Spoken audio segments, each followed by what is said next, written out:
Bismillahirrahmanirrahim.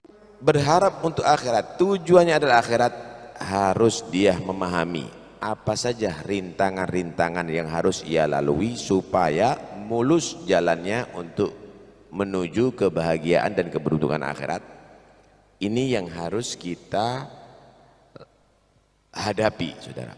Pasti kalau 4 rintangan ini kita lalui, insya Allah mulus kita untuk jaya sukses ada di akhirat.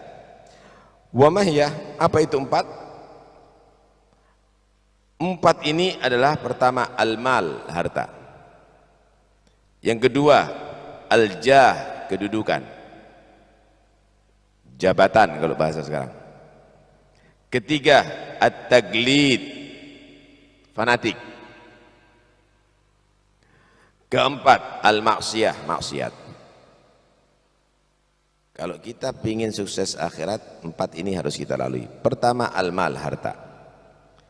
Gimana caranya kita bisa melewati rintangan harta ini yang menjadi hijab antara kita dengan kejayaan akhirat? Harta yaitu dengan cara kamu sedekahkan. Dengan kamu cara sedekahkan. Ambil seperlunya untuk kebutuhan kamu. Ya, kamu perlu dengan harta untuk kehidupan di atas dunia, keluarga kamu. Selebihnya sedekahkan untuk akhirat kamu. Kenapa? Semenjak hati kamu itu condong kepada harta, dengarkan baik-baik. Semenjak hati kamu tadi itu condong dengan harta, berarti kamu terbelenggu, dan itu akan menjadi hijab, kamu akan bisa bahagia dari akhirat. Di tubuh manusia itu ada satu sifat yang pasti ada, saudara, yaitu asyuh, eman kalau bahasa Jawanya. Eman. Karena itu Allah menyatakan wa man yuga syuhha nafsihi faulaika humul muflihun. Siapa orang yang terlindungi daripada penyakit eman pada dirinya, maka dialah orang yang sukses.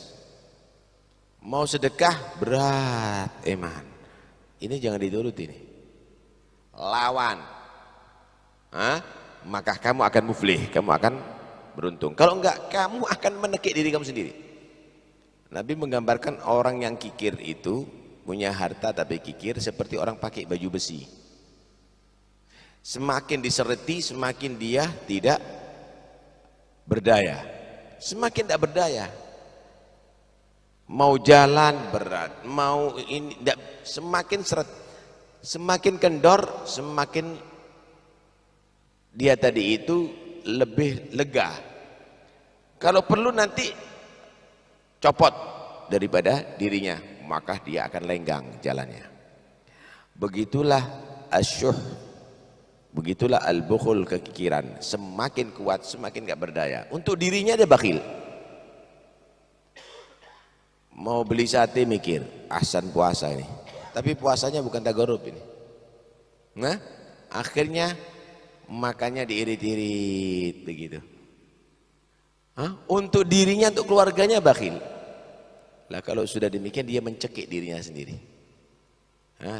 Dan kalau sudah penyakit bukhul itu ada, kalau penyakit kikir itu ada, al-hiris, penyakit tamak itu akan muncul.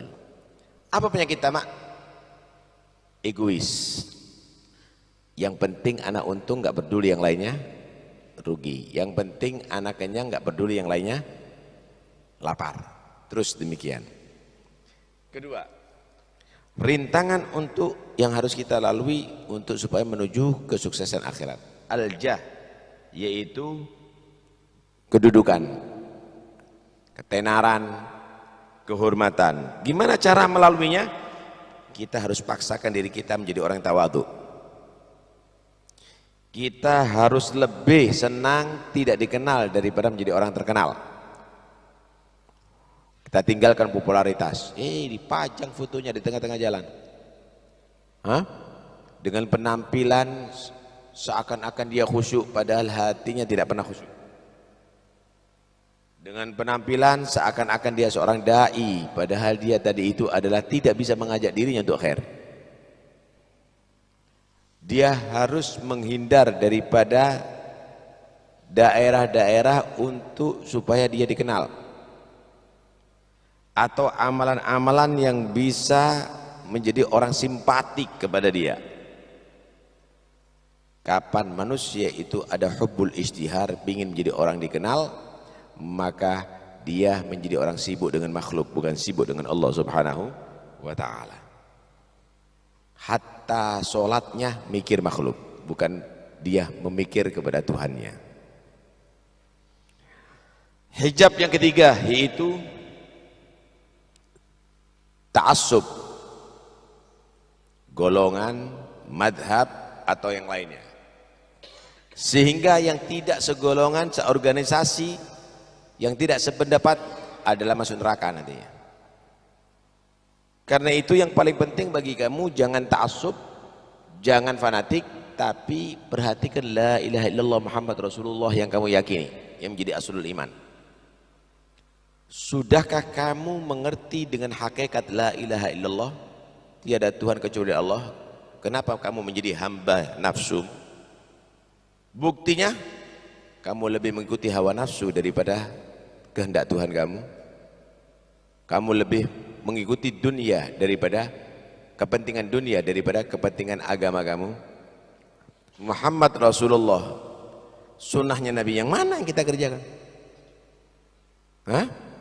Kita sengaja tidak sholat jamaah, kita sengaja tinggalkan itu doa-doanya Rasulullah SAW. Mananya Muhammad Rasulullah yang melekat pada diri kita? Karena itu hendaknya kita benar-benar fokus dalam kekuatan iman, bukan ta'assub, bukan fanatik dalam kesukuan atau organisasi atau kumpulan atau yang lain-lainnya. Hijab yang keempat yaitu maksiat. Bagaimana cara mengangkat hijab maksiat? Taubat kepada Allah dan jangan sedikit merencanakan untuk melakukan kembali itu maksiat. Karena sesungguhnya siapa orang yang selalu melakukan maksiat, dia pasti akan menyesal nanti ada di masa depannya. Naam.